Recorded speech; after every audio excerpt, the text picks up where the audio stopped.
तो चलिए आज भोजन के उस कमाल के सफर के बारे में बात करते हैं जो हमारे शरीर के अंदर होता है। मतलब वो जो एक निवाला हम खाते हैं वो हमें एनर्जी देता कैसे है। हम सब दिन में कई बार खाना खाते हैं, है ना? पर क्या कभी ये सोचा है कि उस खाने का हमारे शरीर के अंदर असल में होता क्या है? ये वाकई में एक हैरान कर देने वाली यात्रा है। चलिए इसी यात्रा पर निकलते हैं। तो सबसे पहले ये समझते हैं कि इस दुनिया में लिविंग थिंग्स एनर्जी पाते कैसे हैं। मोटे तौर पे देखें तो दो तरीके हैं। एक तो है पौधे जैसे जीव जो धूप से अपना खाना खुद बना लेते हैं, और फिर आते हैं हम जैसे जीव जिन्हें कहते हैं विषमपोषी, जो एनर्जी के लिए दूसरों पर निर्भर करते हैं।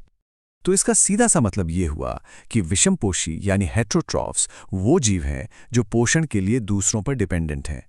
ये नेचर का एक बहुत ही बेसिक नियम है। और देखिए कितनी दिलचस्प बात है कि कोई जीव क्या खाता है यही तय करता है कि वो कैसे खाता है। जरा सोचिए, एक गाय जो शांति से घास चरती है और एक शेर जो हिरण का पीछा करता है, दोनों की खाने की स्ट्रैटेजी और यहां तक कि शारीरिक बनावट भी बिल्कुल अलग है। सब कुछ उनके भोजन के हिसाब से ही बना है। प्रकृति में विविधता तो देखिए कमाल की है। कुछ जीव जैसे फफूंदी अपना खाना बाहर ही पचा लेते हैं और फिर उसे सोखते हैं। हम भोजन को अंदर ले जाकर पचाते हैं। और कुछ तो परजीवी होते हैं जो बिना कोई मेहनत किए अपने मेजबान से ही सारा पोषण खींच लेते हैं। चलिए अब पाचन की इस पूरी प्रक्रिया को जरा जूम इन करके देखते हैं, बिल्कुल बेसिक लेवल पर। मतलब एक अकेली कोशिका के स्तर पर कि आखिर एक सेल अपना भोजन कैसे करता है। जरा अमीबा को देखिए, कितना सरल लेकिन कितना असरदार तरीका है। वो अपने शरीर का आकार बदलकर खाने को पकड़ता है, उसे एक बुलबुले जैसी चीज में बंद करता है जिसे खाद्य रिक्तिका कहते हैं, फिर उसे पचाता है, सारे पोषक तत्वों को सोख लेता है और जो भी कचरा बचता है उसे बाहर फेंक देता है।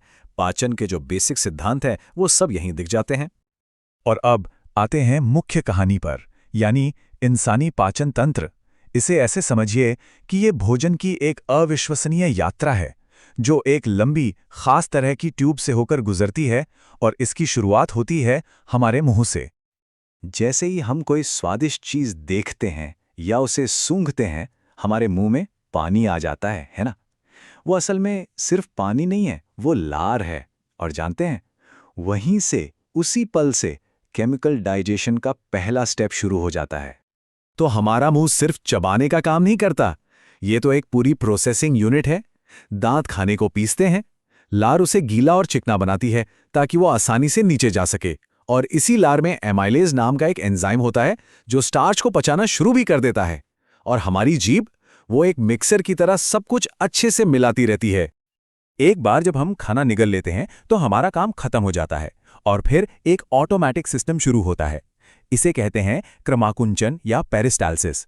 हमारी खाने की नली की मांसपेशियों में एक लहर जैसी हरकत होती है जो खाने को धीरे धीरे आगे बढ़ाती है, बिल्कुल एक कन्वेयर बेल्ट की तरह। और ये प्रोसेस इतना पावरफुल है कि कोई अगर सिर के बल खड़ा होकर भी खाए तो भी खाना पेट तक पहुंच ही जाएगा। तो इस सफर का अगला बड़ा पड़ाव है हमारा अमाशय यानी पेट।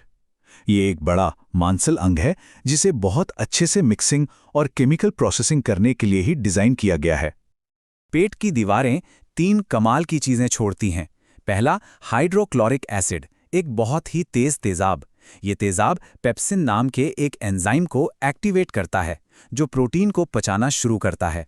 और तीसरी चीज है श्लेष्मा यानी म्यूकस, जो एक मोटी परत बनाकर पेट को अपने ही तेजाब से जलने से बचाती है।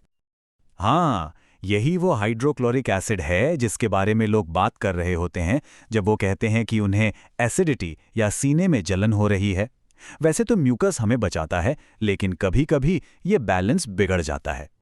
चलिए अब इस सफर के सबसे लंबे और शायद सबसे जरूरी पड़ाव पर चलते हैं। पेट से निकलकर खाना पहुंचता है छोटी आंत में। यहीं पर पाचन का काम पूरा होता है और सारे के सारे पोषक तत्व सोख लिए जाते हैं। यहाँ एक बहुत ही दिलचस्प बात पता चलती है कि हमारा खान-पान हमारी बॉडी को कैसे शेप देता है। घास खाने वाले शाकाहारी जानवरों की छोटी आंत बहुत लंबी होती है क्योंकि घास में जो सेल्यूलोज होता है उसे पचाना मुश्किल है। वहीं मांस खाने वाले जानवरों की आंत छोटी होती है क्योंकि मांस को पचाना कहीं ज्यादा आसान है। छोटी आंत में एक पूरी टीम काम करती है। लिवर से आता है पित्त रस जो खाने को एल्कलाइन बनाता है और फैट पर काम करता है। पैंक्रियास से आता है पैंक्रियाटिक जूस, जिसमें प्रोटीन और फैट को पचाने वाले पावरफुल एंजाइम होते हैं। और आखिर में आंत की दीवारें खुद भी रस छोड़ती हैं जो बचे खुचे काम को पूरा कर देती हैं। फैट को पचाना थोड़ा मुश्किल काम है, तो लिवर से आने वाला पित्त रस ठीक वही काम करता है जो साबुन, तेल या मैल के साथ करता है। ये फैट की बड़ी बड़ी बूंदों को छोटी छोटी गोलिकाओं में तोड़ देता है, जिससे एंजाइम उन पर आसानी से हमला कर पाते हैं। है ना कमाल का जुगाड़?